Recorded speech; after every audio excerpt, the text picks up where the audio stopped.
1857 की क्रांति के महानायक नाना साहब के विषय में कहा जाता है कि क्रांति के बाद अंग्रेज उन्हें सारे भारतवर्ष में ढूंढते रहे पर ढूंढ नहीं पाए।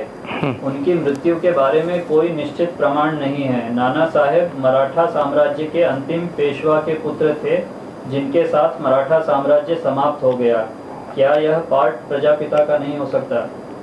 नाना साहब का भी पार्ट हो सकता है और लक्ष्मीबाई के पति का भी पार्ट हो सकता है और सारे पार्ट उसी के हो सकते हैं। अगर गंगाधर राव का हो गया फिर तो इनका नहीं होगा। हाँ।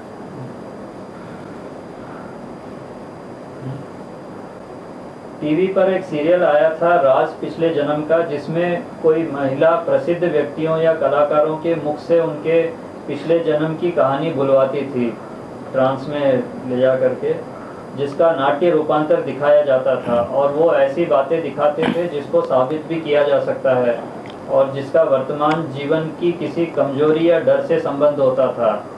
तो वो किस शक्ति के आधार पर ऐसा कर लेते हैं? वो भूत प्रेतों की शक्ति के आधार पर। भूत प्रेतों? हाँ, कोई तांत्रिक होते हैं तो किसी आत्मा को किसी में प्रवेश करा देते हैं। वो पूर्व जन्म की बातें 1-2 जन्म की बता सकती है, 84 जन्मों का हिसाब किताब कोई नहीं बता सकता।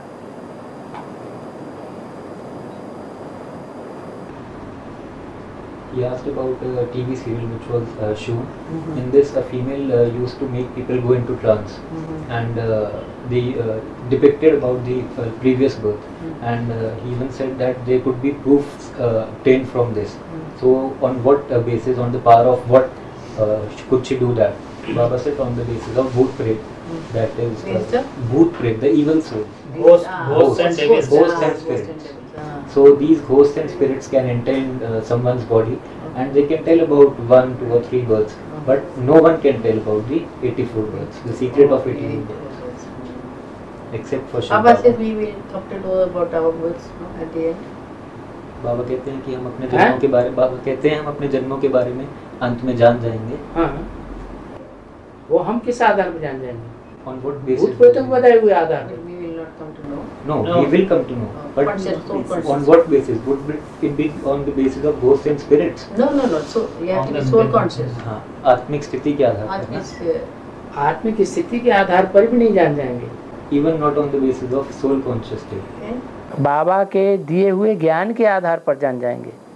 On the basis of knowledge that Shiv Baba knows. Does Baba know about his 18? क्या बाबा जानते हैं अपने 84 जन्म? बाबा माने शिव बाबा। बाबा माने सिर्फ शरीरधारी नहीं। Baba means Shiv Baba. Not only Baba does not only mean the bodily being. Combined. Shiv Baba. Combine. अंत में जो आत्माएं माउंट आबू में रहेंगी उनका क्या मापदंड होगा? क्या जिन्होंने भी वहां जमीन ले ली है वो सब वहां रहेंगे? क्या ऐसा नहीं हो सकता कि जिन्होंने वहां जमीन ली है वो अपने अपने पुरुषार्थ के आधार पर अंत समय में किसी और धर्मखंड में भी चले जाएं? बीज रूप आत्मा तो अलग अलग धर्मों की भी होती है। वो तो भले ही उन्होंने जमीन ली हो लेकिन वो अपने पुरुषार्थ के आधार पर दूसरे खंडों में भी जा सकते हैं। सेवा करने के लिए उनको भेजा जाएगा दूसरे धर्मखंडों में भी। माने जो जिस धर्मखंड की आत्मा होगी उसी धर्मखंड में जाके उनको सेवा करनी पड़ेगी। और जिन्होंने जमीन ना भी ली हो वो भी हो सकता है अपने पुरुषार्थ के आधार पर अंत में वहां पहुंच जाएंगे। हाँ जी, हाँ जी, हाँ जी। He asked that some people, those who bought land in Mount Abu, lands in Mount Abu, is it possible that in the end they are sent to some other nations, other parts of the world for service, and those who haven't bought the lands, is it possible that they are made to stay there in the end? Baba says in the advance there are all seed form souls. So they, to whatever religious sect they belong, they will have to finally go to that sect to do service. So it is not that those who have purchased will stay there or those who haven't purchased they will not stay there. It is on the basis of their quality of soul, the religious sect into which the soul is connected. Abu के बारे में एक पौराणिक कहानी है कि गुरु विश्वामित्र से मतभेद होने के बाद गुरु वशिष्ठ यहाँ आकर बस गए। गुरु वशिष्ठ की गाय नंदिनी आबू की गहरी घाटी में फंस गई। उसे बचाने के लिए गुरु वशिष्ठ ने शिव की तपस्या की, जिससे सरस्वती नदी का पानी घाट में भर गया और नंदिनी ऊपर आ गई और बच गई। बाद में अर्बुद नामक सांप की मदद से यह पानी आबू में टिका रहा।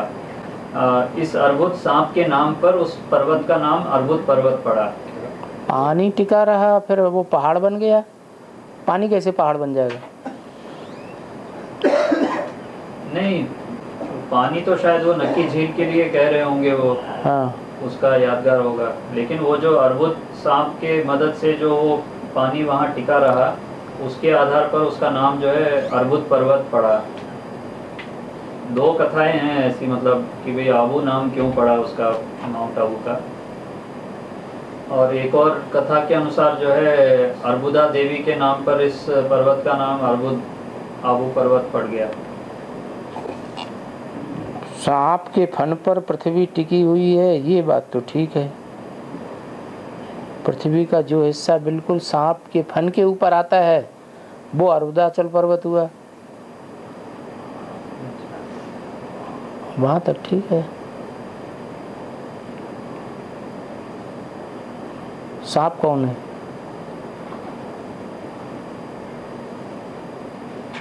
जो विष्णु के ऊपर छत्र छाया बन के रहता है। शेषनाग। है? शेषनाग। हाँ, कौन है? अरे कितने मुंह दिखाए जाते हैं उसको? 6 है? है? 6-7 7 मुख दिखाए जाते हैं। 7 नारायण है ना। 7 नारायण किसकी भाषा बोलते हैं? वो तो विधर्मी ब्रह्मा बाबा की भाषा बोलते हैं ना।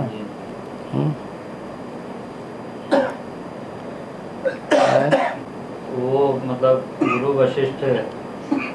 वशिष्ठ माने प्योरिटी वाले, हाँ जी। और विश्वामित्र माने जिसमें प्योरिटी नहीं थी लेकिन विश्व का मित्र था, विश्व पिता था, पुरुषार्थ से सब कुछ लेता था,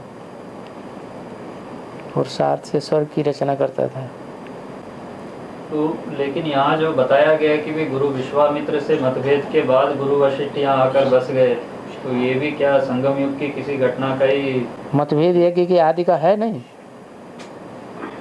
सिंध में आदि में जो है मतभेद हो गया, फिर बाद में वहाँ से ये लोग इधर आ गए। हाँ, मतभेद न होता तो लोहे के बक्स के अंदर पुराना लिटरेचर क्यों छुपा के आते? साथ में ले आते। हाँ, साथ में ले आते। मतभेद था इसीलिए तो छुपाया। हाँ। Could you tell the story which you told that about Vashishta and Vishwamitra? No, I narrated a story taken from internet about Abu.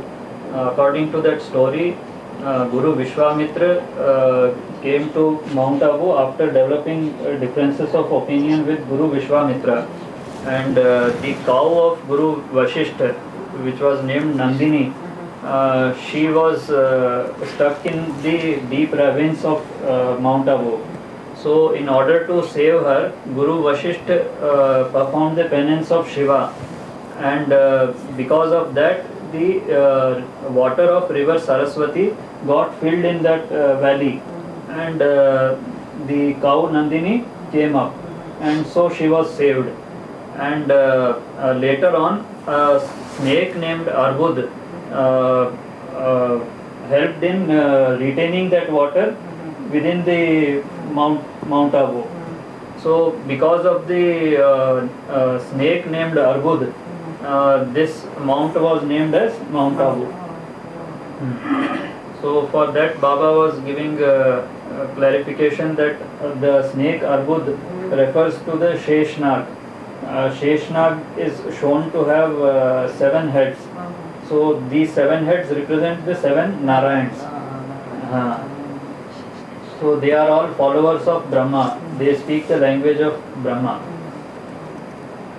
And when I asked about Guru Vishwamitra developing differences of opinion with Guru Vashishta, so he said that in the beginning of the yajna also, Guru Vashishta means Brahma's soul, and Vishwamitra, that is friend of the world, is the father of the world. Jagat Pita. They had differences of opinion in the beginning of Yagya. So because of that, later on Brahma Baba shifted from Pakistan to Mount Abu. So Baba was telling it was because of the differences of opinion only that he left all the Murlis in a iron trunk in Sindh, Hyderabad. Otherwise, the original language, knowledge, everything was stuck up in, buried in that trunk, iron trunk. Had he not developed differences, he would have brought that trunk to Mount Abu along with all other belongings.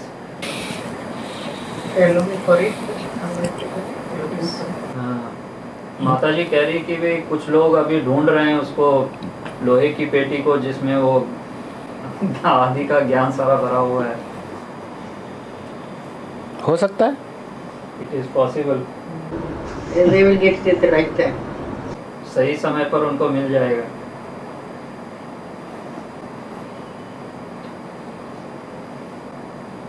अगला प्रश्न है, जब रुद्रमाला विजयमाला से श्रेष्ठ है तो फिर ऐसा क्यों कहा जाता है कि रुद्रमाला के मणके विजयमाला में पिरोए जाएंगे? ऐसा क्यों नहीं कहते कि भाई विजयमाला के मणके रुद्रमाला में पिरोए जाएंगे? रुद्रमाला जो है वो बाप की माला है. हाँ जी. किसकी माला है? बाप की माला. बाप की माला है. और विजयमाला विष्णु की माला है. तो विष्णु ज़्यादा श्रेष्ठ है या बाप ज़्यादा श्रेष्ठ है? विष्णु अंतिम पुरुषार्थ के अनुसार है, वो तो पुरुषार्थी है. और जो पुरुषार्थ नहीं करता है, शिव बाबा को ज्ञानी तो आत्मा क्यों प्रिय है? और ज्ञानी तो आत्मा रुद्रमाला में है या बाहर है? ज्ञानी तो आत्मा तो रुद्रमाला में. बस यही कारण है. तो नहीं, जब वो रुद्रमाला ज्यादा श्रेष्ठ है तो ऐसा क्यों कहा जाता है कि वे रुद्रमाला के मणके विजयमाला में ऐड किए जाएंगे? हाँ, और ज्यादा पतित हो जाते हैं ना रुद्रमाला के मणके. हाँ, ज्यादा पतित हुए हैं, ज्यादा नीचे गिरे हैं, इसलिए तो उनको फिर संकरंग मिलना जरूरी है. लेकिन उठेंगे भी तो ज्यादा यही. हाँ, जब ज्ञान सुनाते हैं, जैसे होता है कि कोई बड़ा आदमी आ जाता है ज्ञान सुनने के लिए, तो सबको नशा चढ़ जाता है कि नहीं? पुरुषार्थ का नशा चढ़ता है ना. तो ऐसे ही है. अभी बेसिक में और एडवांस में सारे ही इंतज़ार कर रहे हैं कि विजयमाला से लक्ष्मी निकले. और जब वो बड़ा आदमी निकल आएगा तो नशा चढ़ेगा कि नहीं चढ़ेगा? चढ़ेगा. ब्रह्मा बाबा को भी सन 47 में, वो तो यज्ञ के आदि से ही लगभग भाग गए थे जब झगड़ा शुरू हुआ था. सिंध हैदराबाद छोड़ करके चले गए. पता नहीं चला कहाँ, वो तो बाद में पता चला कराची गए. लेकिन जब हिंदुस्तान पाकिस्तान का बंटवारा हुआ, खून की नदियाँ बहीं, तो उस समय जिन कन्याओं माताओं को 7 ताले में बंद रखा जाता था, उनको मौका मिल गया भागने का. वो सारी इकट्ठी हो गई ब्रह्मा बाबा के पास जा करके. तो ब्रह्मा बाबा का नशा चढ़ा कि नहीं चढ़ा? नशा बढ़ गया कि नहीं बढ़ गया? बढ़ गया. ऐसे मुरली चलने लगी. हिम्मत की तो शिव बाबा ने प्रवेश कर लिया. तो उस दौरान जब यहाँ कराची आ गए थे तो उस समय जब लोगों को पता नहीं था, तो उस समय यज्ञ की संभाल तो वो माता ही करती थी. हाँ, सिंध हैदराबाद में. हाँ जी. हाँ, करती थी. ब्रह्मा बाबा के द्वारा कुछ उस समय नहीं होता था. सन 47 से मुरली निकलती चली आई है. माना जब ये सब इकट्ठी हो गई, छूट के आ गई, तब इनको उमंग उत्साह आया. शिव की प्रवेशता हुई और फिर बाद में मुरली. हाँ, तो प्योरिटी से ही उमंग उत्साह आती है ना. पवित्रता ही उमंग उत्साह को बढ़ाती है ना. और He asked that when Vijayamala, Rudramala is superior to the Vijayamala, then why is it said that Vijayamala, the souls of Rudramala, they will be added to that of the Vijayamala? Why is it not said otherwise? Baba said, though they are superior, the reason for Rudramala being superior is because it is the mala of Father, the rosary of Father. and Vijayamala is the mala of Vishnu. Vishnu makes a Purusharth, but Father does not need to make a Purusharth. So Rudramala, the beads of Rudramala are superior to those of Vijayamala, but they become more degraded, more impure compared to those of Vijayamala.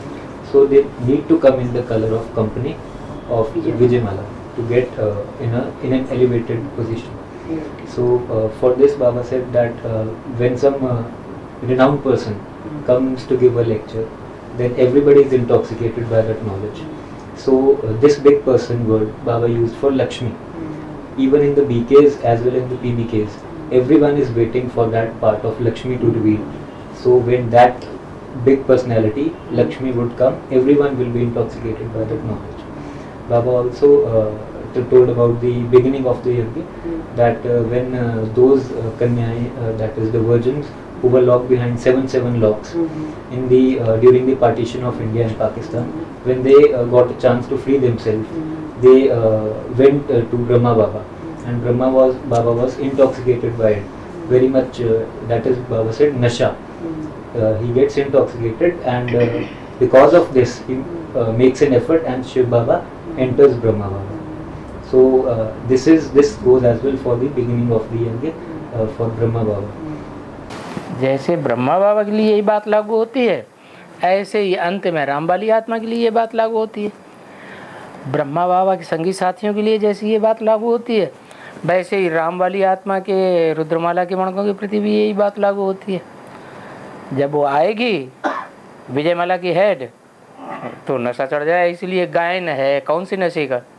Narayani नशे का, उस समय का गायन है। Baba says just as it was applicable. अभी नशा चढ़ता है नारायणी नशा का। Beginning of the yajna, the same thing will be applicable to the soul of Ram in the end of the yajna. Means when the head of Vijayamala will come to join here, then the soul of Ram and other beads of Rudramala, they will also get zeal and enthusiasm, and they will get elevated.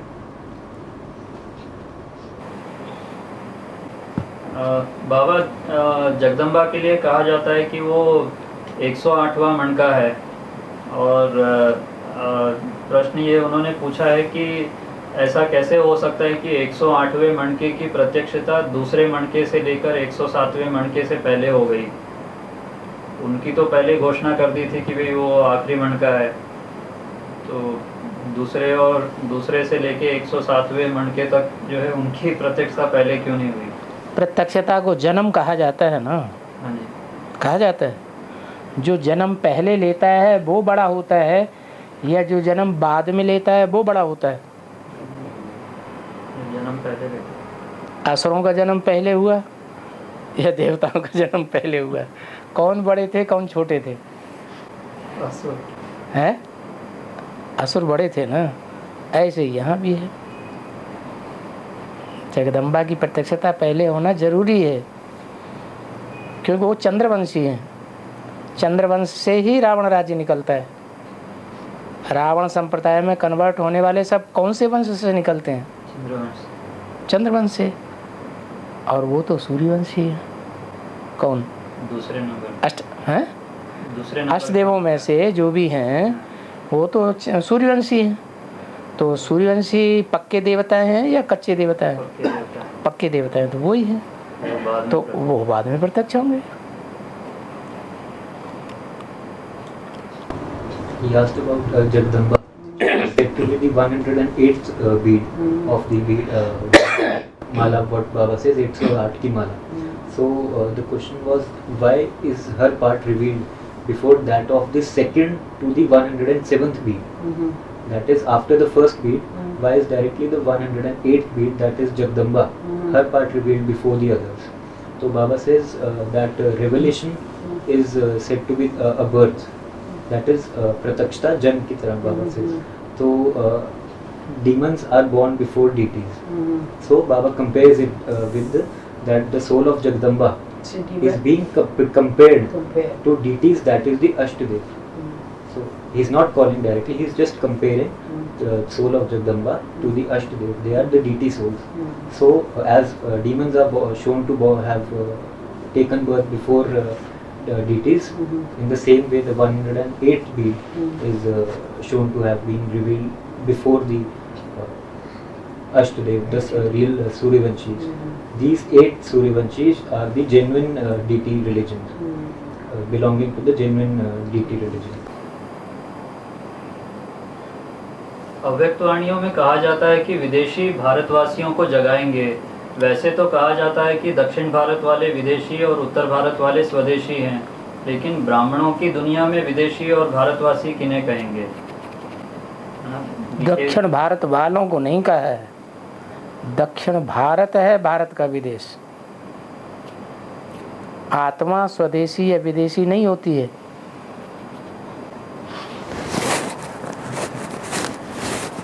जो आत्माओं ने दक्षिण भारत में जन्म लिया है वो सब विदेशी हैं। क्या पूर्व जन्म में उन्होंने कभी उत्तर भारत में जन्म नहीं लिया होगा? लिया होगा। फिर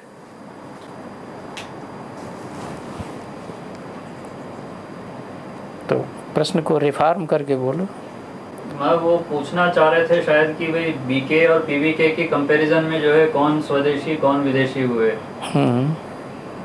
जो मतलब भारतवासियों को जगाएंगे, तो वो उस संदर्भ में पूछना चाह रहे थे एक्चुअल में। बीके में भी तो दूसरे धर्म वाले भी हैं या नहीं हैं? और विजयमाला वाले भी हैं या नहीं हैं? तो सारे बीके को क्यों उठा रहे? हाँ, उनमें जो विजयमाला माना सूर्यवंशी हैं, सूर्यवंशी है नहीं, चंद्रवंशी के बीज, चंद्रवंशियों के बीज हैं। हाँ, पक्के चंद्रवंशियों के 100% बीज हैं, तो वो स्वदेशी हुए। हाँ वही स्वदेशी हैं। बाकी सब विदेशी हैं, क्यों कन्वर्ट होने वाले हैं। तो उनको जगाएगा कौन? जो एडवांस पार्टी के विदेशी हैं वो उनको जगाएंगे। वो उनको जगाएंगे। हाँ, जो जिसके निमित्त हैं वही जगाएंगे। वही ये पूछना, दूसरे धर्म के बीज हैं वो दूसरे धर्म वालों को जगाएंगे, जो स्वदेशी के बीज हैं वो स्वदेशियों को जगाएंगे। और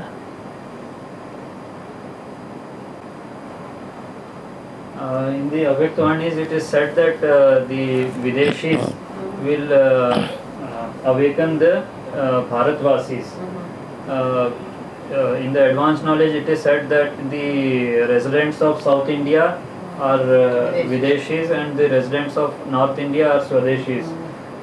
But in the world of Brahmins, who will be called Videshis and who will be called Bharatvasis? So Baba said that it is not the soul which is Swadeshi or Videshi. It is the body which takes birth in South India or North India. But the soul might have taken birth in the North India also. So the soul is Videshi or Swadeshi. But then I asked him that within BK and PBK world, who is Swadeshi and who is Videshi? So Baba said even in the world of BKs there are souls of all the religions. So among them, those who are Chandravanshis, among the BKs, they are the Swadeshis.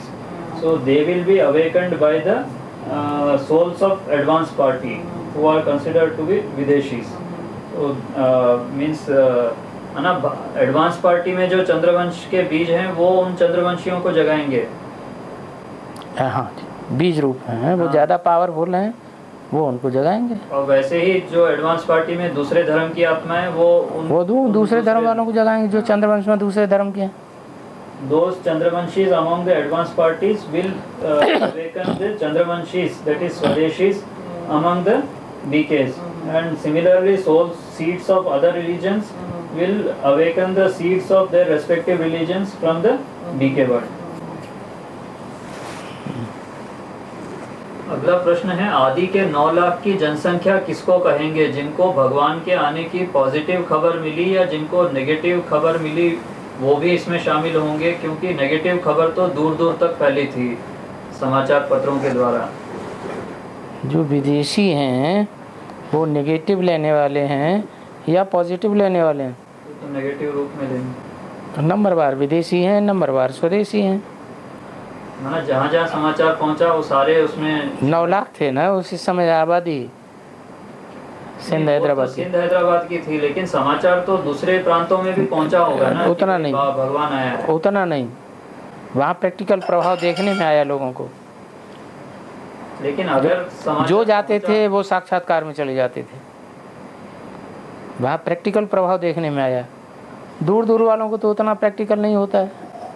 लेकिन समाचार तो पहुंचा होगा। वो समाचार का प्रभाव तो तब पड़ेगा जब प्रैक्टिकल सामने हो। तो सिंध हैदराबाद में प्रैक्टिकल देखने में आ रहा था लोगों को, जल्दी से आवाज़ फैल गई। माना ये 9 लाख वाले सब वहीं सिंध हैदराबाद उस समय प्रांत थे, में थे। पश्चिम में चले गए पूरब वाले।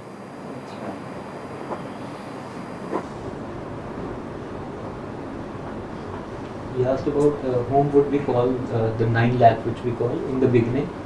Whether would we call those who got the message in a negative way or those who got it in a positive way. Whom would we count in the 9 lakh? So Baba said those who are Videshis, they'll get the message in a negative way. They'll catch it in a negative way. The Swadeshi souls, they'll get it in a positive way. So they'll all be counted. And he also asked about whether these souls in the beginning of the yajna were limited in Sindh, Hyderabad, or they were also in other adjoining areas. Baba said mainly they were only in Sindh, Hyderabad, because there it was they could see all these things happening in practical sense. So the message spread immediately, instantly in that area itself, and all these souls were confined in Sindh, Hyderabad. 9 lakhs, no? 9 lakhs. That says 9 lakhs here. The 9 lakhs souls. अगला प्रश्न है, यदि आदि में शिव ने यज्ञ माता और यज्ञ पिता दोनों में एक साथ प्रवेश किया तो फिर शिव एक व्यापी कैसे साबित हो सकता है? मुकर्रर और उसकी बात है ना, टेम्परेरी की नहीं है। तीसरी आंख शंकर को ही दिखाई जाती है कि तीसरी आंख किसी देवी को भी दिखाई जाती है? महाकाली को भी। तो फिर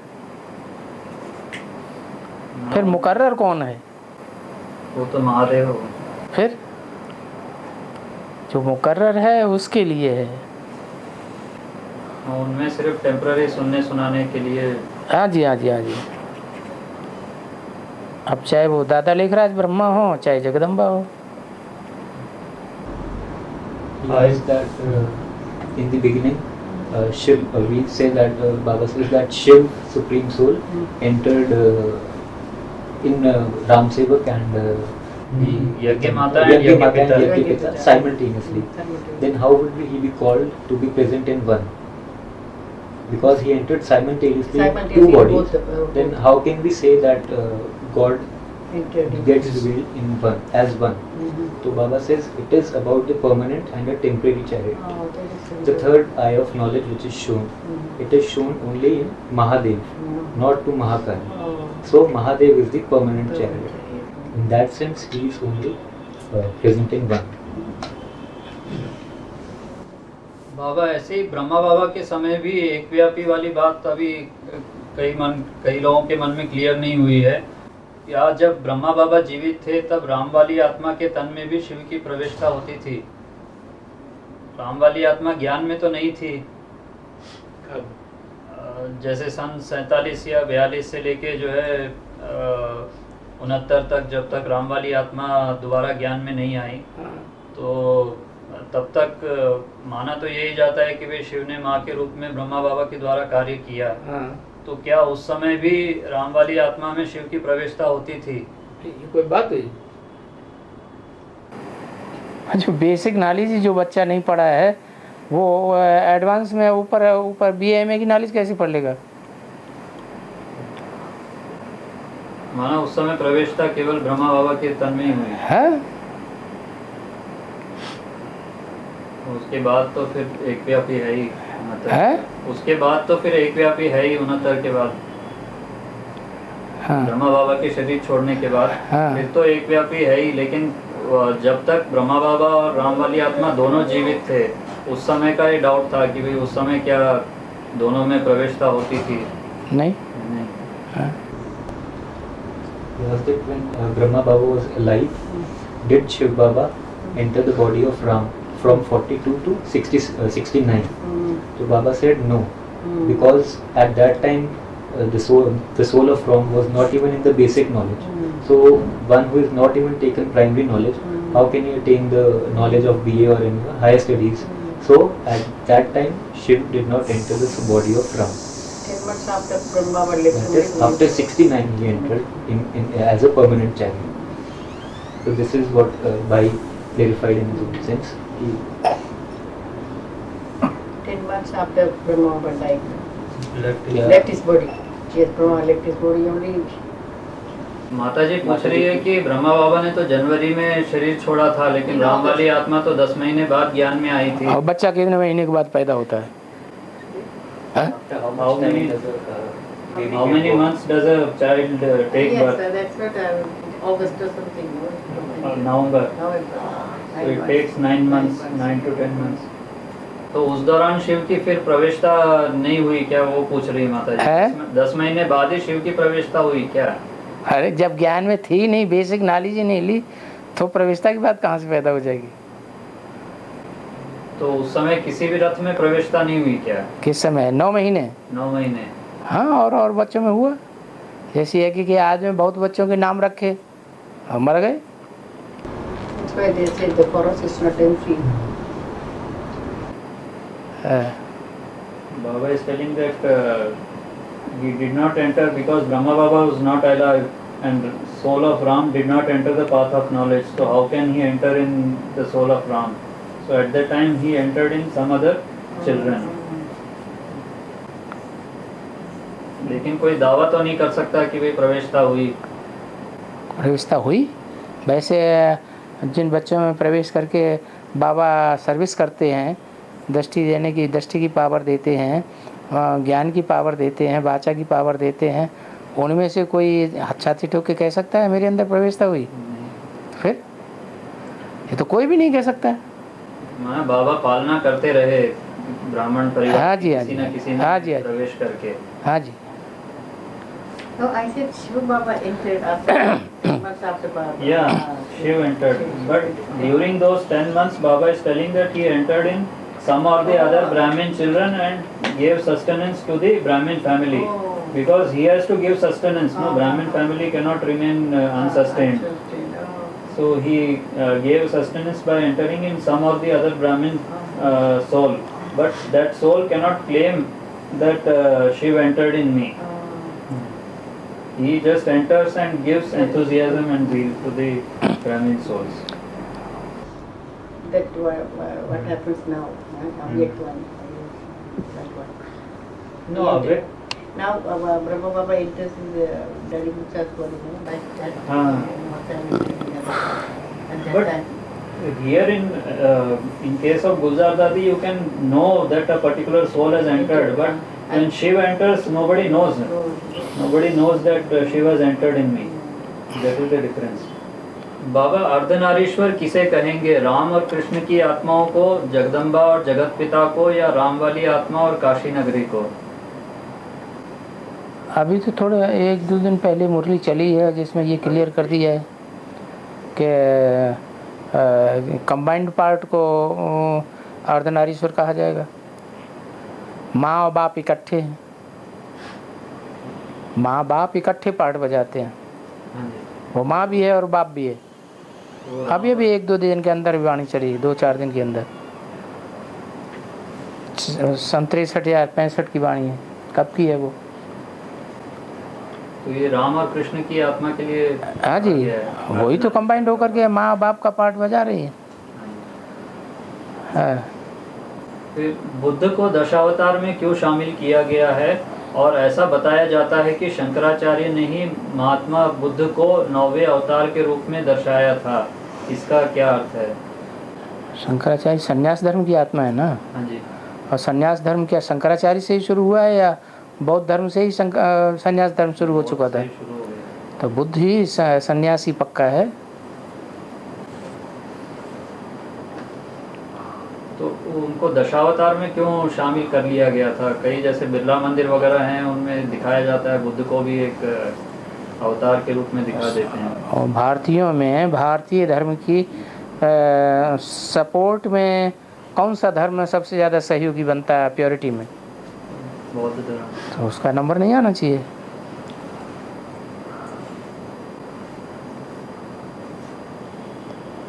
I asked Baba that why is Buddha included among the 10 incarnations, Dashavatars.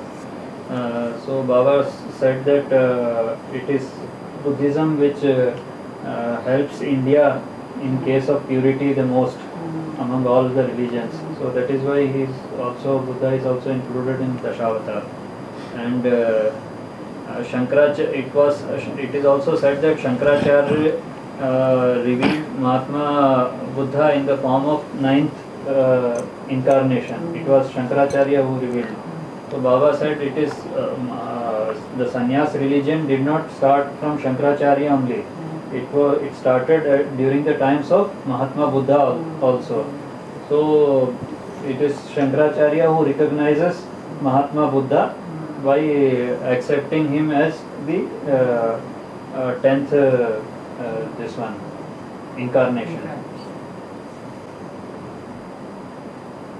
बाबा एक तरफ कहते हैं कि इम्प्योरिटी से दुनिया का विनाश होता है, राम वाली आत्मा जब पूरा देह अभिमानी अर्थात रावण बन जाती है तब दुनिया का विनाश होता है, और दूसरी तरफ कहा जाता है कि संपूर्ण आत्मिक स्थिति में टिका हुआ अर्थात स्वरूप निष्ठ व्यक्ति यदि संसार की हत्या भी कर दे तो उस पर पाप नहीं लगता। तो विनाश इम्प्योरिटी से होता है या आत्मिक स्थिति से? आत्मिक स्थिति जो है वो स्थापना की हुई नई दुनिया की सुरक्षा करती है और देहवान विनाश करता है। एक ही है स्थापना और विनाश का बीज, यज्ञ के आदि से ही है और अंत तक भी है।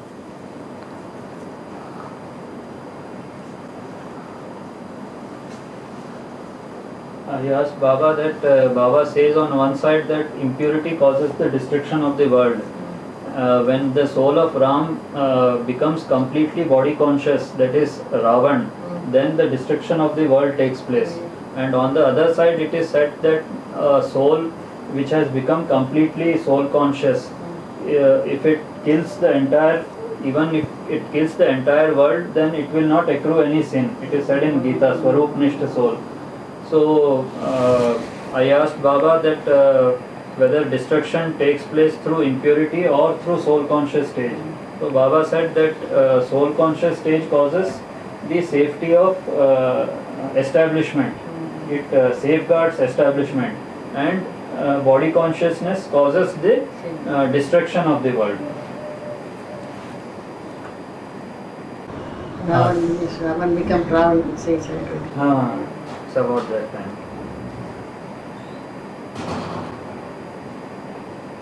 कुछ बीके यह प्रश्न करते हैं कि दादा लेखराज और ओम राधे मम्मा के बीच आयु के बड़े अंतर के कारण पीबीकेज उनकी प्रवृत्ति को प्रवृत्ति नहीं मानते, किंतु एडवांस नॉलेज में प्रजापिता तथा जगदम्बा या प्रजापिता तथा योगिनी माँ के बीच भी आयु में बड़ा अंतर है, तो क्या इसे भी प्रवृत्ति कहेंगे? बड़ा अंतर नहीं देखा जाता है, जवानी देखी जाती है आज की दुनिया के हिसाब से, और उनकी दृष्टि जिस हिसाब से काउंट कर रही है उस हिसाब से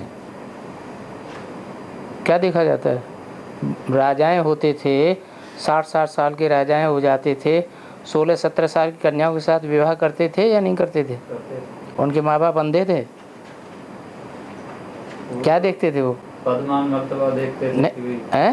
राजा का पदमान मर्तबा देखते थे कि भाई हमारी कन्या जाएगी उनके घर, तो और ये नहीं देखते थे कि ये जवान है या नहीं है, वो तो शौर्यवान है या नहीं है। शौर्यवान भी तो देखते थे। तो ऐसे ही जगदम्बा जो है वो तो 16-17 साल की हो चुकी थी जब 83 में, क्या उसका 66 का जन्म है, 66 से लेके 83 तक कितने साल हुए हैं? 66 से हाँ वही 16-17 साल हो गए। 18 साल भी लग गया है फिर।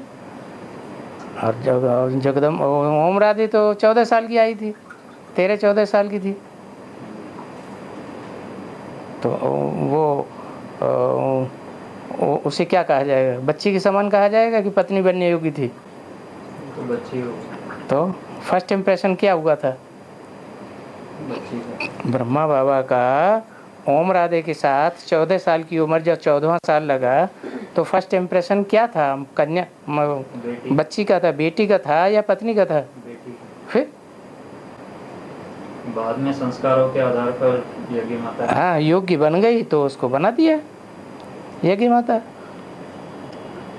ऐसे ही यहाँ भी हुआ कि भाई जगदम्बा जब यज्ञ में आई थी तब 9 साल की थी, लेकिन बाद में फिर कनेक्शन में, उस कनेक्शन में कब आई? जगदम्बा के रूप में प्रतिष्ठित कब हुई? 83 में। सन 76 से ना, नहीं, 83 से हुई। वही बात फिर योगिनी माँ पर भी लागू हुई। योगिनी माता था, उससे भी ज्यादा उम्र की थी यज्ञ में जब आई। हाँ, यज्ञ में जब आई नहीं, सरेंडर हुई तब। सरेंडर, यज्ञ में आने से मकसद है कि सरेंडर होने से मतलब है। समर्पित होने।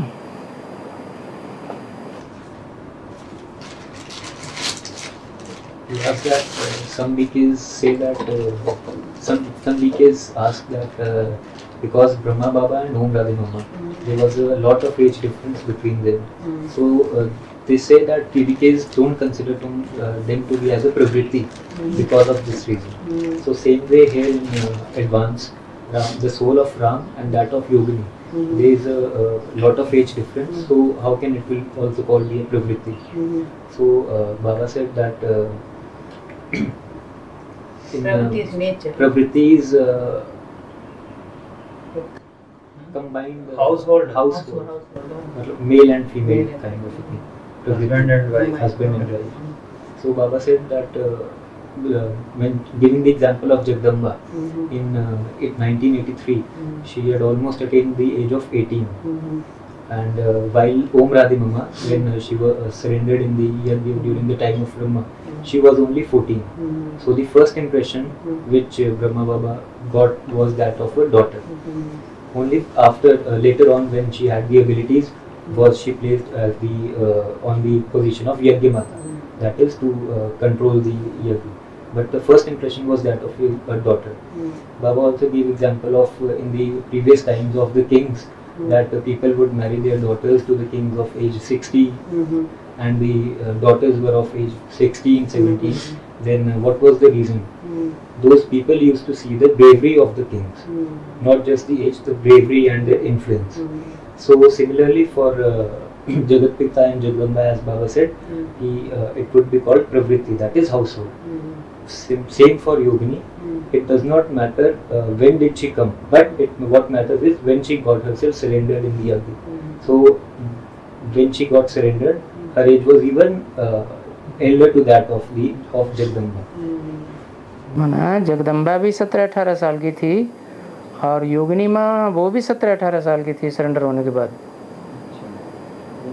तो दृष्टि क्या बनेगी? प्रजापिता की दृष्टि अभी भी दुर्योधन दुशासन है या नहीं है? सब पुरुषों की लिस्ट में है या नहीं है? अरे बोलो ना, सच्ची बात बोलने में मुसीबत आती है। है सब पुरुष दुर्योधन दुशासन है। तो दृष्टि क्या थी? फर्स्ट इम्प्रेशन क्या था? प्रवृत्ति का था, पुत्री का तो नहीं था।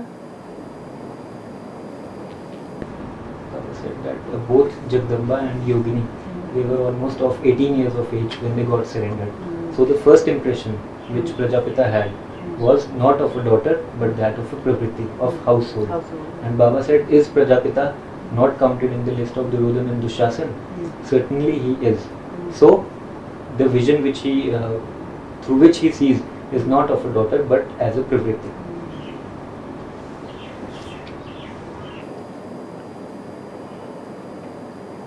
पीवीकेस कहते हैं कि एडवांस पार्टी में राम राज्य है और बेसिक में रावण राज्य है। यदि संगम में राम और रावण राज्य साथ साथ चलता है तो फिर ब्रॉड ड्रामा में राम और रावण राज्य एक साथ क्यों नहीं होता है? ब्रॉड ड्रामा में रावण राज्य होता है द्वापर कलयुग में, और सतयुग त्रेता में होता है राम राज्य, और संगम युग में दोनों की शूटिंग होती है नहीं? तो दोनों की शूटिंग जो है अपनी अपनी मेंटेलिटी के आधार पे होती है या कोई दूसरा आधार है? मेंटेलिटी के आधार पे होती, लेकिन एक के बाद एक है। एक साथ नहीं होती। नहीं होती। अभी हमारी मेंटलिटी जैसी है, 2 क्षण के बाद मेंटलिटी बदल जाएगी। नहीं, और राम वाली आत्मा क्या रावण राज्य में नहीं जाती है? जाती है। तो शूटिंग नहीं करती है? वो भी तो करती है। ऐसे ही हर आत्मा के लिए है, अपनी अपनी मेंटलिटी के आधार पर शूटिंग हो रही है। जैसे जैसे संकल्प हैं, संकल्पों से ब्रह्मा ने सृष्टि रची, तो संकल्पों से ब्राह्मण सृष्टि नहीं रचते हैं अपनी अपनी? नहीं रचते हैं? रचते हैं। श्रीमत के अनुकूल संकल्प हैं तो सतयुग त्रेता की सृष्टि है। श्रीमत के विपरीत संकल्प चलते हैं तो द्वापर कलयुग की सृष्टि रचते हैं। He asked that some PBKs say that in BKs there is Ravan Rajya, and in PBKs there is Ram Rajya. These both are going simultaneously at this time. So why in the broad drama, the Ravan Rajya and Ram Rajya, they do not go hand in hand. So Baba said that in the broad drama, the Ram Rajya is in golden and the silver age, Satyug Treta Yuga, and Ravan Rajya is in the copper age and iron age, Dwapar Yuga and Kali Yuga. But this is on the basis of our mentality. Giving example, Baba said at this moment we have a different mentality, and in the very next instant we have a different mentality. So this is on the basis of our mentality. Does the soul of Ram not go in Ravan Rajya? It certainly does. So it means that in the shooting period also the soul of Ram goes in the Ravan Rajya. So it only depends on our mentality. And Baba also said that on the basis of our thoughts only we create our world. Just in the way that it is said that through the thoughts of Brahma created his world. And similarly through the thoughts of Brahmans also, Brahmans create their own world. So the main basis is on our mentality. बाबा, मालाओं के हिसाब से देखा जाए तो ब्रह्मा सरस्वती की आत्माओं का नंबर कौन सी माला में आता है? बाबा इनका एक माला नहीं है, और भी मालाएं बना देंगे। क्या बोला है ही नहीं? बोला है। तो बस हर धर्म की अपनी अपनी माला है। चंद्रवंश की माला अपनी है, सूर्यवंश की माला अपनी है, इस्लाम वंश की माला अपनी है। हर धर्म में माला घुमाते हैं कि नहीं घुमाते हैं? तो क्या दूसरे धर्म की माला घुमाते हैं? क्या अपने धर्म में जो श्रेष्ठ आत्मा है उनकी माला घुमाते हैं? उनको कौन याद आते हैं? अपने धर्म की श्रेष्ठ अपने धर्म वाले याद आते हैं। He asked that Brahma and Saraswati, the souls of Brahma and Saraswati, they would be counted in which mala, which rosary? Souls of Brahma and Saraswati. So Baba said there is not just one single mala. It has been said that Baba will make more and more malas. So according to the religion to which a soul is connected, they will praise the souls of, they will rotate the rosary. Rotate the rosary, na? The beads of the rosary. So Baba says they will chant the names of those beads which are more righteous in their religion.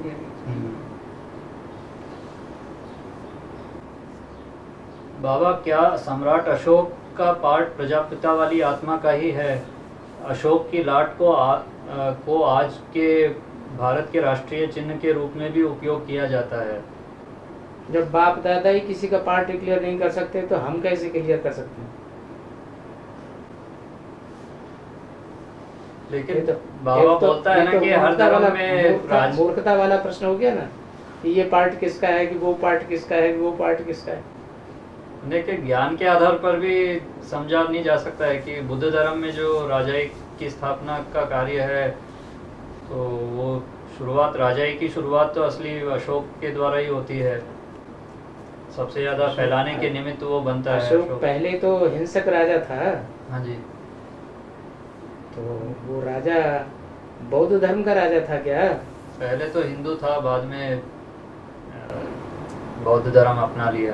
तो फिर राजा रहा? सब तो सन्यासी हो गए। फिर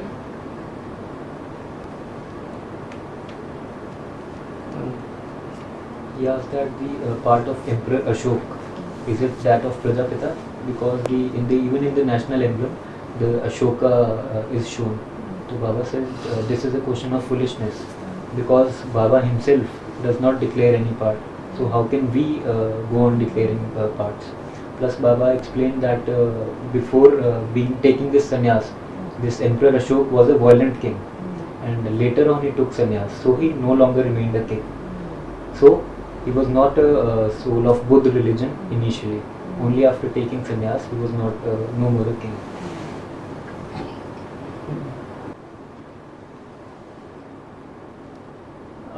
बाबा, हम जब बीकेस को कहते हैं कि बीकेस ने ओरिजिनल मुरलियों को संभाल कर नहीं रखा, तो किसी बीके ने यह पॉइंट एक मुरली का जो है इंटरनेट पे सुना दिया।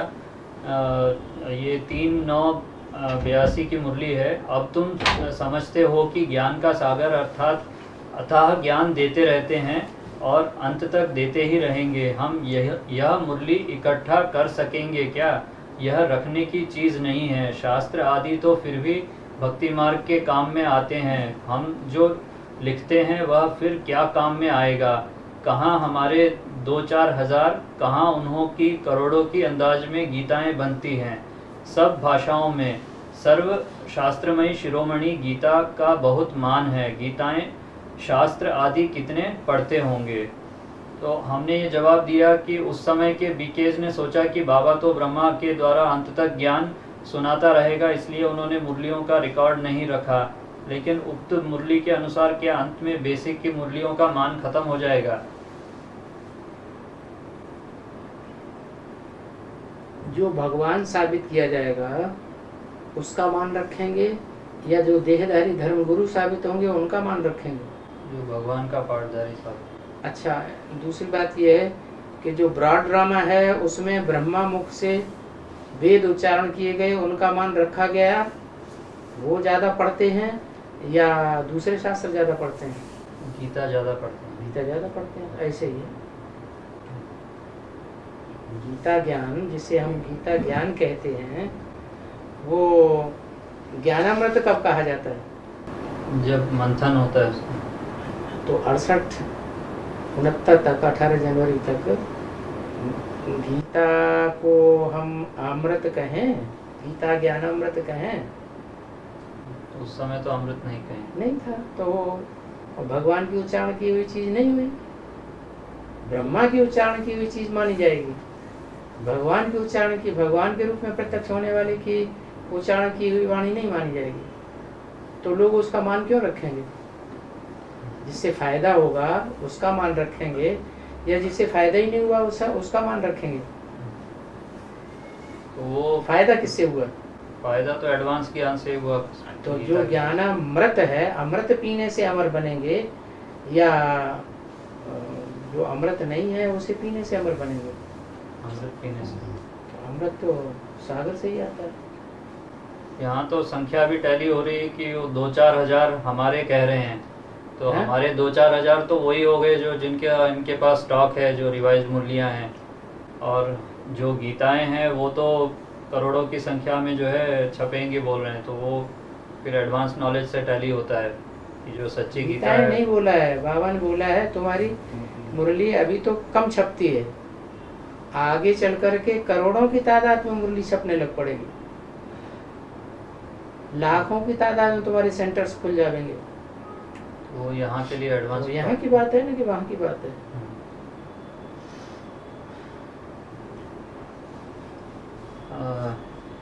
I asked a question that when we tell the BKs that they have not kept the original Murlis safely, so one of the BKs quoted a Murli in which along with other things it was said that how far can you safeguard the Murlis? These are not things to be kept safely.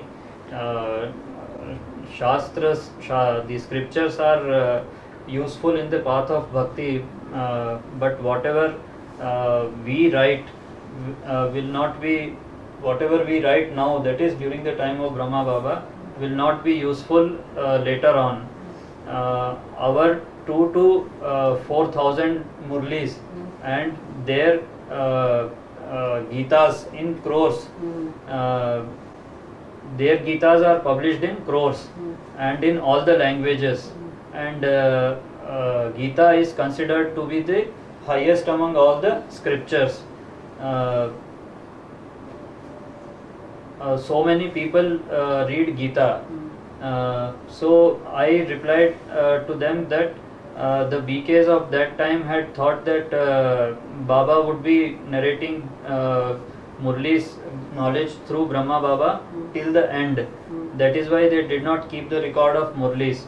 But I asked Baba that according to the above Murli point, will the respect for the basic Murlis diminish in the end? So Baba said yes, why not, because that Murli is just Gita, but it was not Gita Gyan Amrit, nectar of the God knowledge of Gita. It was not churned. So it becomes useful only when it is churned and becomes the nectar of knowledge. So this nectar of knowledge will be published in crores, and those Murlis are only in 2 to 4,000. That's what he is telling. And the centers will also open in lakhs. So that's not about the basic center, it is about the advanced centers. एक किसी ने BK ने प्रश्न पूछा था कि भाई पीवीके का अलौकिक जन्म या उनको मुखवंशावली कब माना जाएगा? पीवी केस को अलौकिक जन्म हुआ कब माना जाएगा या वो मुखवंशावली कब माने जाएंगे? जब वे एडवांस ज्ञान सुनते हैं और उस पर निश्चय पैदा करते हैं, या जब वे शिव बाबा के रथ को साकार में देखते हैं कंपिल में या किसी भी जगह पर, या जब वे साकार रथ को टीवी के द्वारा या वीसीडी के द्वारा देखते हैं और निश्चय पैदा कर लेते हैं। माना किस समय उनको मुखवंशावली माना जाएगा? जब वे साकार में मिलते हैं तब, या अगर मतलब टीवी पर भी देख लेते हैं और निश्चय पैदा कर लेते हैं तब, या सिर्फ एडवांस नॉलेज सुन के भी अगर निश्चय पैदा कर लेते हैं तब? बाप का बच्चा बाप की गोद में जब तक नहीं भी आया है, पैदा तो हो चुका, बाप के घर में आ चुका, गर्भ में रहा, तो बच्चा नहीं है, बच्चा तो है। अब वो सौतेला है, मातेला है, ये फिर बाद में प्रत्यक्ष होगा जब फाइनल पेपर होगा। माँ बाबा से मिलने के बाद भी नहीं? कुछ जरूरी है, विरोधी नहीं हो जाते हैं, विष्णु पार्टियां नहीं बनाते हैं, तो फिर हाँ, फाइनल परीक्षा के बाद ही पता चलेगा कि सौतेला है या सौतेला है, मातेला है।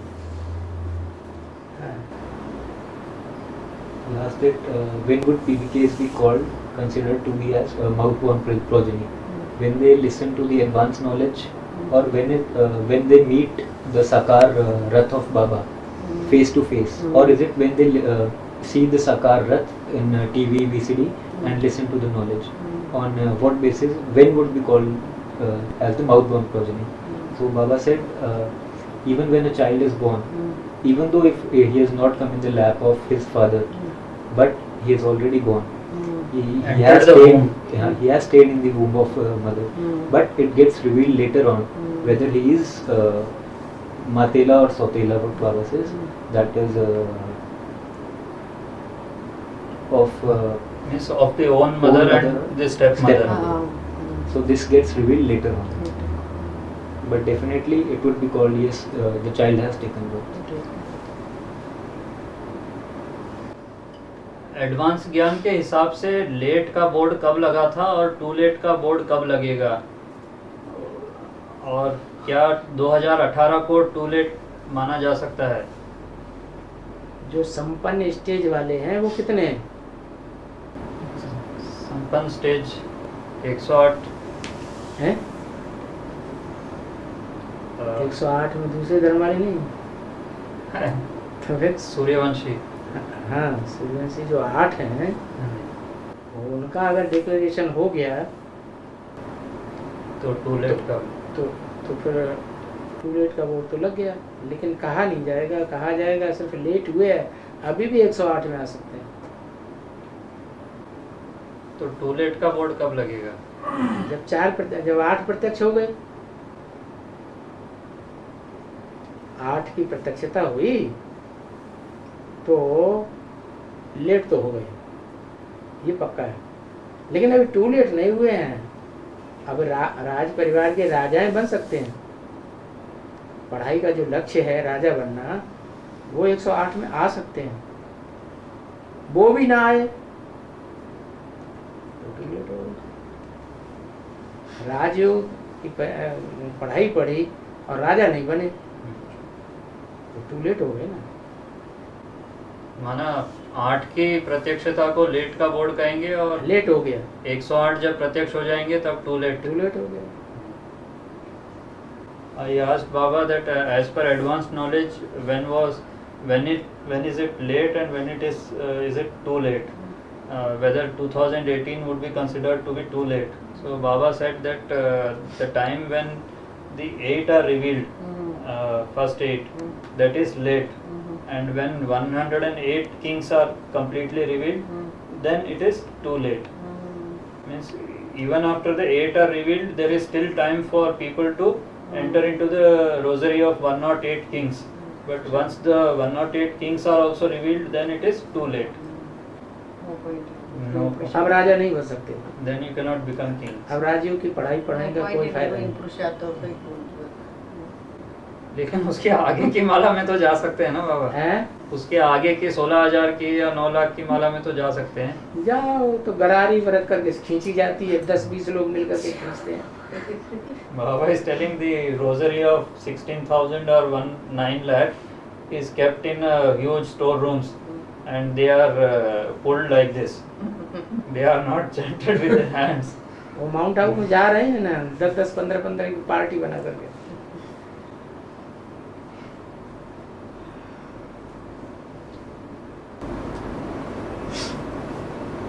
I have already a 1965 CD with Brahma Baba's voice. 1965 June 5th, spoken on June 5th, 1965. अच्छा। माता जी कह रहे हैं उनके पास ब्रह्मा बाबा की 1965 की एक June 5th. 5 जून की 1965 की मुरली है ब्रह्मा बाबा की। अव्यक्तवाणी। CD हैं? अव्यक्तवाणी CD. CD हाँ, अव्यक्तवाणी है। CD 1965 की ब्रह्मा बाबा की 1965 की, हाँ। 1965. उनकी ओरिजिनल आवाज में मुरलियां हैं। हाँ, 65. तो उनके पास है, spoken, मतलब Baba उनके Brahma पास। Baba हैं? spoken in 1965 June 5th. हाँ। The CDs I have. उस समय की सीडी है, उस डेट की कह रहे हैं। उस समय अरे जो अभी तो मुरली- आपकी 62-63 से लेकर के 68 तक की सारी मुख से सुनाई जा रही है आपको, सारी सीढ़ियाँ सुनाई जा रही हैं। Baba is telling that Murlis from the period of 63 to 68, 69 are being narrated now in the advanced knowledge, clarified. They are being clarified. You have just one Murli, but the Murlis So from many, 63 to 68, 69 are being clarified now. Got in it was available there in the BK, so I got it from there. BK से उनको मिली होगी एक CD कोई। Literature department. एक और जो दूसरों को दे रहे हैं ना सबको हाँ जी। खुले रूप में, वो भी काट पीट के दे रहे हैं। Baba is telling that the Murlis that they are providing, original Murlis, they are also edited. No, this is the CD Baba's voice. Brahma Why Baba's is voice. but they can, today's technology is such that they can edit anything. Oh. On computer anything is possible. That I know. हाँ, Because we can produce the original proofs, na? Advanced party that Baba has said such things in the Brahma Baba's voice also. So they edit even those Murlis. हाँ। बाबा, यज्ञ के आदि में प्रजापिता के रहते रहते जिन बीकेज ने अलौकिक जन्म लिया था, क्या उन्हें पीबीके या मुखवंशावली कहा जा सकता है? पीपी के कहाँ से हो गए जब प्रजापिता प्रत्यक्ष ही नहीं हुआ? जन्म तो दिया, जन्म दिया, लेकिन अम्मा का जन्म उनकी बुद्धि में साबित हुआ या बाप का जन्म प्रत्यक्ष हुआ? अम्मा ज्यादा प्रत्यक्ष होगी। बच्चों के सामने तो अम्मा ही प्रत्यक्ष होती है ना, पहले तो हुई। तो उस समय नहीं कहेंगे। चाहे सूर्यवंशी हो, चाहे चंद्रवंशी हो, कोई वंशी हो, जो भी ब्रह्मा की गोद के बच्चे हैं वो तो सब माँ को ही सब कुछ समझते हैं। पीबीकेज नहीं कह सकते, लेकिन मुखवंशावली तो कह सकते हैं उस समय। उस समय मुखवंशावली तब कहें जब मुख से निकली हुई वाणी पर विश्वास करें। ब्रह्मा ने ही मुख से निकली हुई वाणी पर विश्वास नहीं कर पाया, ये बाप है, तो दूसरे जो परवर्ती है वो कहाँ से विश्वास कर लेंगे? फिर 76 के बाद जो आ रहे हैं वही मुखवंशावली हुए। हाँ जी, मुखवंशावली भी और पीबीके भी। हाँ जी। I asked Baba that whether the BKs who took Alaukik birth when Prajapita was alive in the beginning of the Yajna, can they be called PBKs or mouth-born progeny? So Baba said that when there was no knowledge at all, they did not accept the knowledge at all at that time. Even Brahma Baba did not accept the knowledge that this is Prajapita. So how can they be called mouth-born progeny or PBKs? It is only after 76 that they can be called PBKs or mouth-born progeny.